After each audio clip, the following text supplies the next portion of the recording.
Et puis une autre question de santé, les médicaments contre le rhume sont-ils dangereux? Une alerte en tout cas a été lancée en France par l'Agence des produits de santé. Certains comprimés pourraient donc entraîner des effets secondaires potentiellement graves, en tout cas sur certaines personnes. Alors explication avec Vincent Van de Straat, Marc Mevart et Sophie Mergen. Tous ces médicaments font peut-être partie de votre armoire à pharmacie.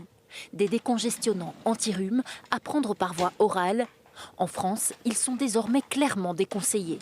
Chez nous, certains sont sur prescription du médecin, d'autres en vente libre.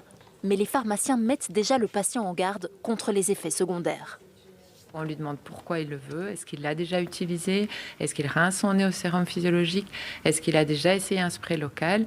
Si on se rend compte qu'il y tient parce que ça lui fait de l'effet les autres fois, on va alors lui donner tous les effets secondaires possibles et lui demander de réagir tout de suite en cas de trouble du rythme cardiaque, en cas d'essoufflement et de vraiment tout de suite arrêter et aller consulter son médecin.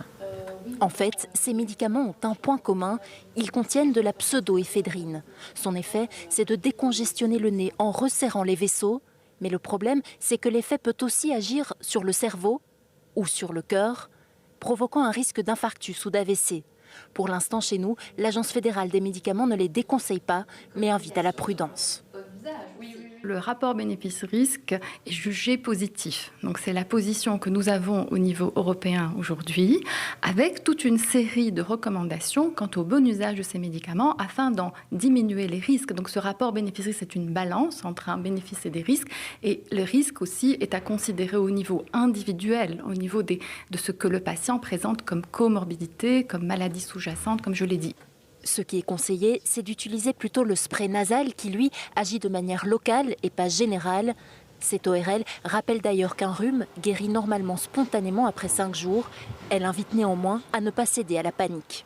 Tout le monde n'est pas à risque, c'est vraiment uniquement les patients avec un terrain vasculaire, des patients qui ont des antécédents d'infarctus, des patients qui ont de l'hypertension par exemple.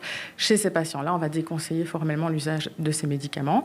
Mais chez monsieur et madame tout le monde qui est en bonne santé, ce risque est rarissime. C'est quelques cas qui ont été décrits dans la littérature. Reste qu'au niveau européen aussi, des questions se posent. L'Agence européenne des médicaments devra trancher sur ces décongestionnants d'ici décembre. La Belgique prendra position après cette procédure.